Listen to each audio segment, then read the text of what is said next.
सिमडेगा विधायक भूषण बाड़ा ने एक न्यूज चैनल के एंकरों पर झूठी खबर चलाने का आरोप लगाते हुए प्राथमिकी दर्ज कराने का आवेदन दिया है। विधायक ने सदर थाना को लिखित आवेदन सौंपकर कहा है कि न्यूज चैनल के डिजिटल प्लेटफॉर्म पर 10 सितंबर को एक खबर चलाई गई थी जिसमें कहा गया था कि विधायक भूषण बाड़ा 12 सितंबर को भाजपा में शामिल होंगे। आवेदन में विधायक ने कहा है कि झूठी और भ्रामक खबर के मामले में अविलंब एंकरों के विरुद्ध धारा 353 वीएनएस एक्ट के तहत मामला दर्ज करते हुए कार्रवाई की जाए। विधायक ने यह भी कहा कि भाजपा में शामिल होने की खबर झूठी और बेबुनियाद है। यह सिर्फ हमारी लोकप्रियता को खराब करने और जनता के बीच भ्रम पैदा करने की साजिश है। उन्होंने बदनाम और नीचा दिखाने की भाजपा और उनकी बी टीम झापा की साजिश करार दिया, किंतु भाजपा और झापा की यह साजिश कभी सफल नहीं होगी। विधायक ने कहा कि कांग्रेस पार्टी से मैंने राजनीतिक करियर की शुरुआत की है। जब तक शरीर में सांस है, कांग्रेस पार्टी के ईमानदार सिपाही बने रहेंगे।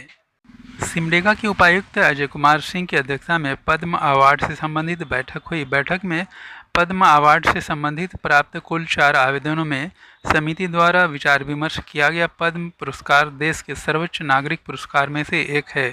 यह पुरस्कार कला, साहित्य, शिक्षा, खेल, मेडिसिन, सामाजिक कार्य और विज्ञान समेत कई अन्य क्षेत्रों में असाधारण उपलब्धि हासिल करने वाले विशिष्ट कार्य करने वाले लोगों को दिए जाते हैं। बैठक के दौरान पद्म पुरस्कारों के संबंध में चर्चा की गई। 4 आवेदन आए थे जिस पर विचार करने के बाद सत्यव्रत ठाकुर का चयन पद्म अवार्ड के लिए किया गया। उपायुक्त ने पद्म पुरस्कार के लिए समय पर सत्यव्रत ठाकुर का नाम पोर्टल पर अपलोड करने का निर्देश दिया। मौके पर पुलिस अधीक्षक सौरभ कुमार, अनुमंडल पदाधिकारी सुमंत तिर्की, जिला परिवहन पदाधिकारी ओम प्रकाश यादव, आपूर्ति पदाधिकारी, खेल पदाधिकारी के अलावे अन्य लोग भी मौजूद थे।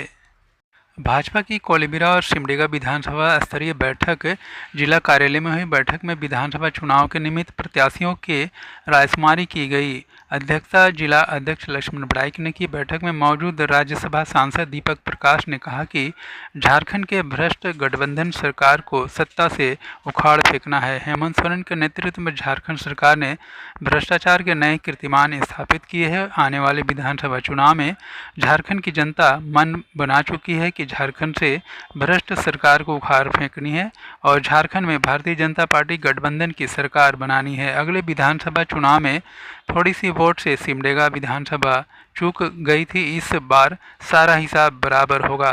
सिमडेगा व कोलिबिरा विधानसभा से भारतीय जनता पार्टी की जीत होगी। किरसी थाना के कोंजोबा डीपाटोली मोड़ के पास बुधवार को 2 बाइक की भीषण टक्कर में 3 युवकों की मौत हो गई। जानकारी के अनुसार कंजोवा निवासी अनिस किरकेटा अभिषेक बाइक से किनकिल की तरफ जा रहे थे। इसी क्रम में विपरीत दिशा से बाइक से आ रहे भंडारटोली निवासी अजय किरकेटा से डीपाटोली मोड़ के पास दोनों बाइक में भिड़ंत हो गई। घटना में अभिषेक टेटे की मौत घटनास्थल पर ही हो गई, जबकि अनीस और अजय किरकेटा गंभीर रूप से घायल हो गए। घटना की सूचना मिलते ही किरसी पुलिस घटनास्थल पर पहुंचकर शव को अपने कब्जे में लेकर दोनों घायलों को इलाज के लिए सदर अस्पताल भेजा। इधर सदर अस्पताल में इलाज के दौरान अजय किरकेटा और अनीस की भी दर्दनाक मौत हो गई। घटना से पूरे गाँव में मातम पसरा है। हर कोई की आंखें नम हैं और पूरा परिवार शोकाकुल है। कोलिबिरा प्रखंड के लचड़ागर स्थित संत अन्ना बालक उच्च विद्यालय मैदान में आयोजित अंतरदल बालिका फुटबॉल प्रतियोगिता का फाइनल मैच खेला गया। फाइनल मैच पीला दल और नीला दल के बीच खेला गया, जिसमें पीला दल ने संघर्षपूर्ण मुकाबले में 3-2 से विजयी रहा। इससे पूर्व मुख्य अतिथि के रूप में प्रधानाध्यापिका सिस्टर सुषमा दिग्गा ने खिलाड़ियों से परिचय प्राप्त कर मैच की शुरुआत की। उन्होंने खिलाड़ियों को संबोधित करते हुए कहा कि प्रतियोगिता का आयोजन बालिकाओं में पढ़ाई के साथ साथ खेलकूद में रुचि पैदा करने के लिए किया जाता है। बालिकाएं खेलकूद के माध्यम से भी अपना करियर उज्जवल कर सकती हैं। विजेता और उप विजेता टीम को खस्सी देकर पुरस्कृत किया गया। निर्णायक की भूमिका कृष्णा साहू ने निभाई। प्रतियोगिता को सफल बनाने में सिस्टर अंजलिना मिंज, शशि प्रभा तोपनो, अर्चना मधुबागे, सपना खाखा, रोशन स्टेफन हंसा, सिस्टर प्रतिमा तिर्की, सुचिता नाग, प्रमोद किरकेटा, प्रवीण खलखो, अनूप खलखो, फरिश्ता किरकेटा, प्रभा बागे, फबियन लुगुन के अलावे अन्य लोगों ने सराहनीय भूमिका निभाई। सिमडेगा नगर भवन में पुलिस विभाग का जन शिकायत समाधान कार्यक्रम हुआ। कार्यक्रम में मुख्य अतिथि के रूप में झारखंड के सीआईडी आईजी असीम विक्रांत मिंज मौजूद रहे। आईजी असीम विक्रांत मिंज और एसपी सौरभ कुमार सहित एसडीपीओ पवन कुमार, अनुमंडल पदाधिकारी सुमंत तिर्की के अलावे अन्य पदाधिकारियों ने दीप प्रज्वलित कर कार्यक्रम का उद्घाटन किया। कार्यक्रम में कस्तूरबा आवासीय विद्यालय कोलबिरा, प्रज्वलित बिहार ओडगा, सड़क सुरक्षा, साइबर ठग और शराब से होने वाले नुकसान को नुक्कड़ नाटक और नृत्य गान के माध्यम से बहुत ही सराहनीय तरीके से लोगों को बताया। नुक्कड़ नाटक और गीत के माध्यम से लोगों को शराब का सेवन नहीं करने और साइबर ठगी से बचने और किसी भी प्रकार के साइबर ठगी के झांसे में नहीं आने की अपील की गई। मौके पर लगभग 90 आवेदन जमा किए गए। कार्यक्रम के दौरान 16 लाख से अधिक की परिसंपत्तियों का वितरण किया गया। एसपी सौरभ कुमार ने कहा कि कार्यक्रम पुलिस पब्लिक की दूरी को पाटने का प्रयास है। नागरिक बेहिचक अपनी समस्याओं को पुलिस के पास रख सकते हैं। एसपी ने यह भी कहा कि ग्रामीण थानों में भी शिकायत पेटी रखी जाएगी। कार्यक्रम में उपस्थित आईजी असीम विक्रांत मिंज ने लोगों को संबोधित करते हुए कहा कि सिमडेगा के लोग पहले की अपेक्षा अब ज़्यादा जागरूक हो गए हैं। पहले 10 साल पहले वे सिमडेगा में एसपी के रूप में पदस्थापित थे। उस समय आदिवासी विशेष करके अपनी मांगों को लेकर मुखर नहीं थे, किंतु 10 साल के बाद आदिवासियों में भी काफ़ी बदलाव देखने को मिला है। यह अच्छा संकेत है। वे लोग अपनी मांगों को मुखर रूप से यहाँ पर कार्यक्रम के बीच रख रहे हैं, यह अच्छी बात है। उन्होंने कहा कि बेहिचक आप अपनी समस्याओं को पुलिस के पास रखें, पुलिस समस्याओं का समाधान जरूर करेगी।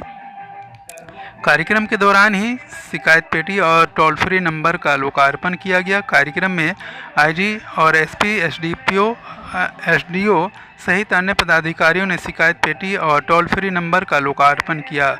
एसपी सौरभ कुमार ने कहा कि टोल फ्री नंबर 1800-345-6256 पर मानव तस्करी की सूचना दे सकते हैं। इस पर त्वरित कार्रवाई की जाएगी। एक पंचायत में एक शिकायत ऑब्लिक सुझाव पेटी, पुलिस शिकायत सुझाव पेटी जो है हर थाना के बाहर एक और एक चिन्हित पंचायत के बाहर हम लोग उसको लगाएंगे और हम उम्मीद करेंगे कि आप उसमें अपनी शिकायत डालेंगे। आप वह शिकायत पेटी जिला स्तर पे हमारे यहाँ खोली जाएगी। आप इसके लिए निश्चिंत रहें। वह शिकायत पेटी थाना लेवल पे नहीं खोली जाएगी, वह शिकायत पेटी जिला स्तर पे खोली जाएगी। लेकिन यह भी आपको मैं यहाँ समझा दूं कि बिल्कुल जो आपकी अर्जेंट समस्या हो वो उसमें न डालें, क्योंकि यह भी प्रैक्टिकली पॉसिबल नहीं होगा कि डेली उस शिकायत पेटी को यहाँ लाया जाए और ले जाया जाए। तो हम लोग उसको 14 दिन में एक बार खोलेंगे। तो जो भी आपकी शिकायत अर्जेंट है वो आप हमारे फ़ोन पे या और जो अन्य आपको माध्यम बताए गए उन पे आप कर सकते हैं। लेकिन वैसी शिकायतें जिस पे आप वेट कर सकते हैं, जिस पे आपको लगता है कि हाँ 14-15 दिन में अगर निपटारा हो जाएगा तो कोई बात नहीं है, तो वैसी शिकायतें आप उस शिकायत पेटी में डालें। हम लोग उस शिकायत का यथासंभव निस्तारण का प्रयास करेंगे और आपको इसकी सूचना, चूंकि अगर आप उसमें गोपनीय शिकायत भी देना चाहते हैं वो भी दे सकते हैं। अगर आप उसमें अपनी पहचान देंगे तो आपको शिकायत की गई कार्रवाई पहुंचा देंगे। अगर नहीं देंगे तो निश्चित रूप से वैसी कार्रवाई आपको दिख जाएगी जिससे आपको समझ में आ जाएगा कि आपकी शिकायत पर कार्रवाई की जा चुकी है। दूसरा जो बार बार यहाँ बात हुई है मानव तस्करी की, मानव तस्करी को लेकर के मैंने यह समझा है कि एक जो हेल्पलाइन नंबर है उसकी बहुत आवश्यकता है। विशेष रूप से जो हमारे लोग जो बाहर हैं, होता यह है कि यहाँ पे जो लोग हैं वह कंप्लेन नहीं करते हैं और हमारे यहाँ से जो लोग बाहर जाते हैं वो वहाँ पे जब फंस जाते हैं तो उनके पास कंप्लेन करने का कोई साधन नहीं रहता है। वो फिर मान लीजिए कोई दिल्ली में फंस गया, कोई कोलकाता में फंस गया, कोई मुंबई में फंस गया।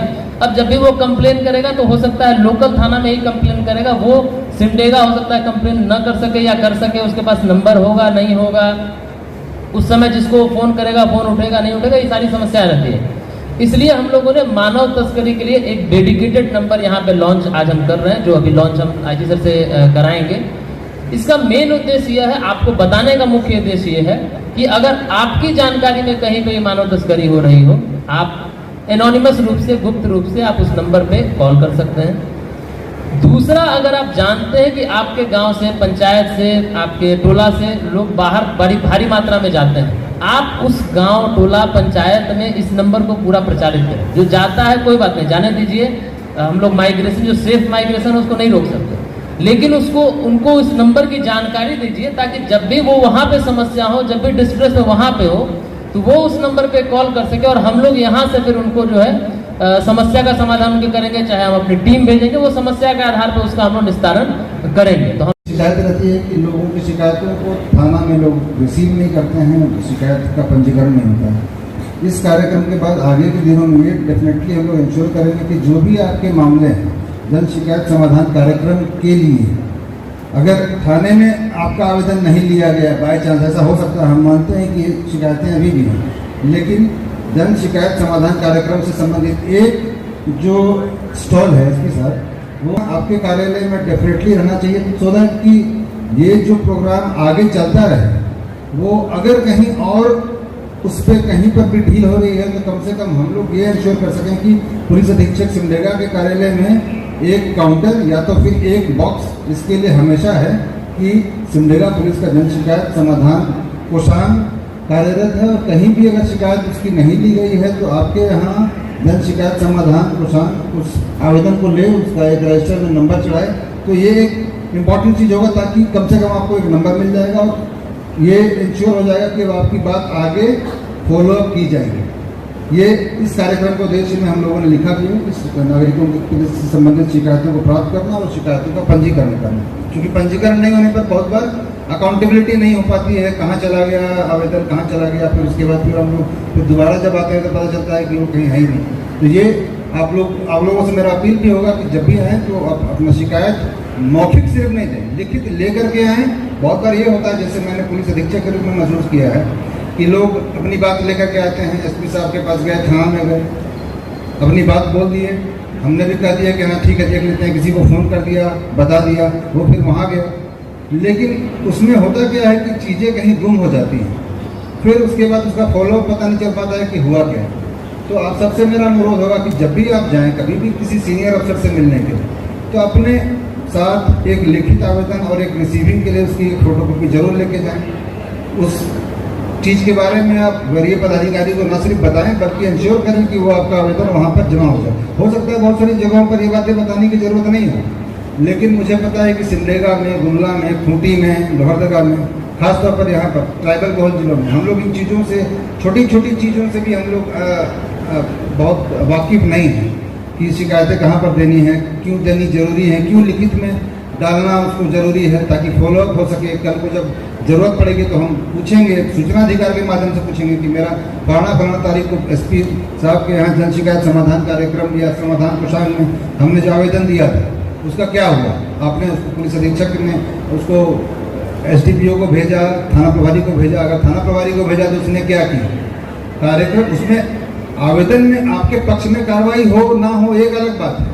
कोई ज़रूरी नहीं कि हर चीज़ आपके पक्ष में ही हो सकता है कि वो चीज़ें आपके लिए फेवरेबल ना हो सकता है, उसमें कार्यक्रम में उस मामले में आपके पक्ष की चीज़ें ना हो, लेकिन कम से कम उसको उसके फाइनल अंजाम तक पहुंचा देना उस आवेदन को, ताकि उसमें जो भी कार्रवाई होनी है, जो एक्शनेबल पॉइंट है वो हो जाए। तो उससे कम से कम ये इंश्योर कर पाएंगे हम लोग कि आपका जो भी बात है वो उसका जो कंप्लीशन है हो सका। और इसलिए इसमें एक पॉइंट ये भी रखा गया है कि शिकायतों पर पुलिस के द्वारा की गई कार्रवाई की सूचना शिकायतकर्ता को प्रेषित करनी। जब उसमें मैटर आपका एड्रेस कर दिया जाएगा तो जो आपके पक्ष में हुआ चाहे नहीं हुआ, तो आपको उसकी बात, वो जो चीज़ है आपको बता दी जाएगी। तो ये दो चीज़ें जो है वो बहुत इम्पॉर्टेंट हैं इस कार्यक्रम की।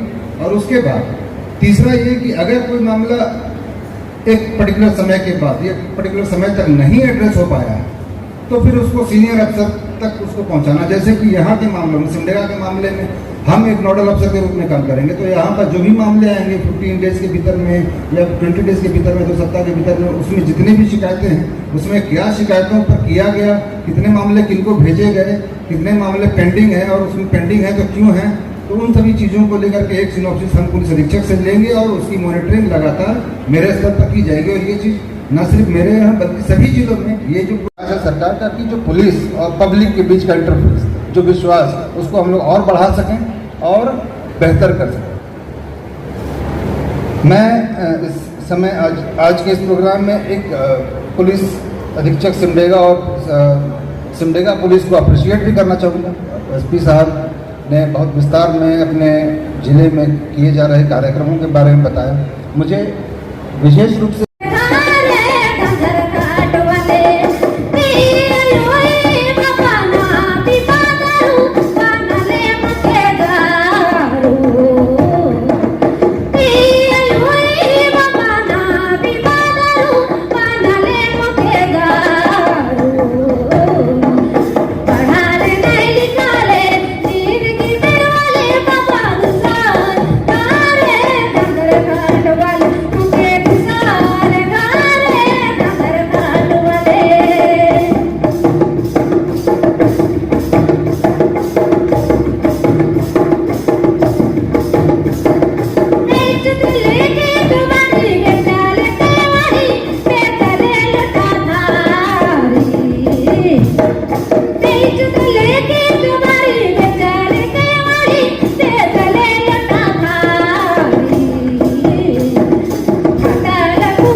सुन बे हमारे बात के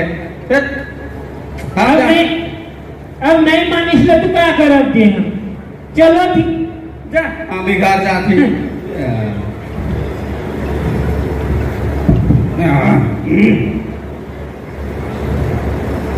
पिता मैंने कहा काम करके रख के है ना पापा उसने है भाइयों में इसने आसान कटे गंदा इतने झाड़ू मैंने पोछा मैंने कर रही है दिन भर गंदा करके आसू येने का तो नहीं लगा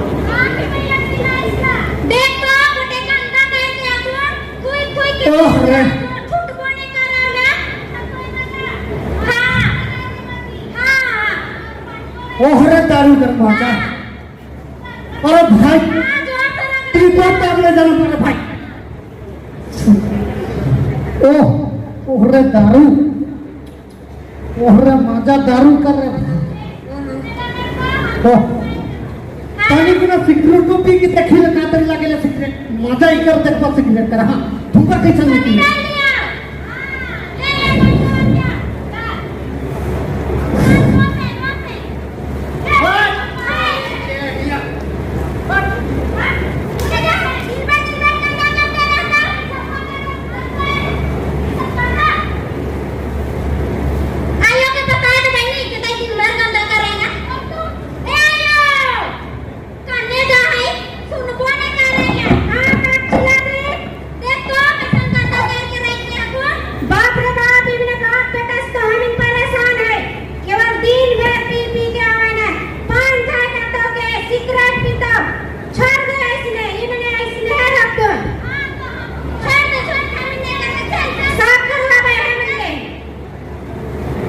बेटा कहने गली से नहीं आता क्या सुने लाया ली तो बारे में ही नहीं आता एकदम इन्हें जल्दी ही ना का अलग बा तो है बेटा है के बाप के सामने दारू पीने तो है तो कहाँ हमारे सामने देखा उठ लिया उठ लिया ने तो भागे लगेगा ना देख तोहे क्या नाम करम दे ले तोहे लूट ला सब सिखा ली तो इतने धाम काले छोड़े जाओ अब जे करबे बेटा तो करबे तोर मन अब हम पीबे करबो हमार से नहीं परबे बाप पिए ले यार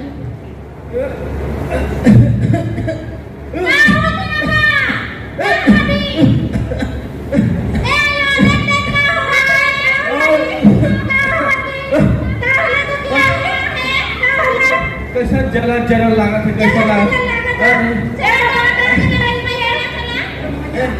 बाप का हो गया उठा के ले गया अरे बाप रे अरे हम के लिखम रे काय रे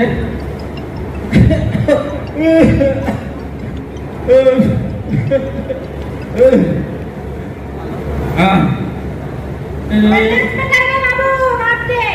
अरे बेटा ले बेटा तनी दूर आप पहुंच गए ठीक हो जाएगा ठीक हो जाए ठीक ठीक बैठा ठीक हाँ ठीक अरे अरे क्या हुआ इसको पता नहीं क्या हो गया तभी ऐसे खांस रहा है पूरा खांस रहा है हाँ हाँ सांस लेने में प्रॉब्लम हो रहा है इसको अच्छा हम चेक करते हैं अभी तुरंत बताते हैं मुंह खोलो तो कैसा मुंह खोल रहा है बाप रे बाप ये तो बहुत समस्या वाला है समस्या अरे वो इसको ना सुनो इसको तो कैंसर हो गया है कैंसर हाँ गुटखा पान मसाला खाता है क्या तभी तो इतना कम उम्र में देख रहे हैं इसका तो अंदर का किडनी लीवर सब फेल हो चुका है और इसका बचना नामुमकिन है डॉक्टर देखिए ना कुछ उपाय लगाइए अरे क्या उपाय लगा देंगे कुछ थोड़ा सा अच्छा अगर कुछ समय रहता अगर पहले लाए होते तो हम कुछ उपाय कर सकते थे लेकिन अब तो भगवान ही मालिक है इसका जितना दिन का है उतना दिन इसको ले जाके अच्छा से खाना पीना खिलाइए देख रेख कराइए अब तो भगवान ही मालिक है हम तो इसमें कुछ नहीं कर सकते हैं लेकिन हाँ एक चीज बता सकते हैं कि अभी के युवा लोग इतने पी खा कर अपना पाचन शक्ति यानी कि अंदर का जितना भी पाठ पूजा होता है सबको नष्ट करके अपना जिंदगी बर्बाद कर दे रहा है तो हम कहते हैं घर ले जाओ इसको और इसका अच्छा से देख रेख करो अब हम क्या कर सकते हैं अच्छा डॉक्टर हाँ गुटखा खाते थे बहुत ज्यादा हाँ इसलिए इसके साथ ऐसी समस्या हुआ अरे गुटखा ही नहीं इसको गुटखा ही खाने से ऐसा नहीं हुआ है हमको लगता है ये और उससे भी ज्यादा नशीले पदार्थ यूज आने होंगे हो सकता है हाँ जैसे कि अभी देख रहे हैं कि हमारे भारत में छोटे छोटे युवा लोग नशे का उनको कितना नशा का लत लग रहा है अभी जैसे कि चरस गंजा और भी बहुत सिगरेट तंबाकू और शराब ये सब लेके अपना जिंदगी को नष्ट कर रहे हैं सिर्फ महिलाएं बच जाएगी और पुरुष खत्म हो जाएंगे मतलब ऐसी भी नौबत आ सकती है एकदम आ सकती है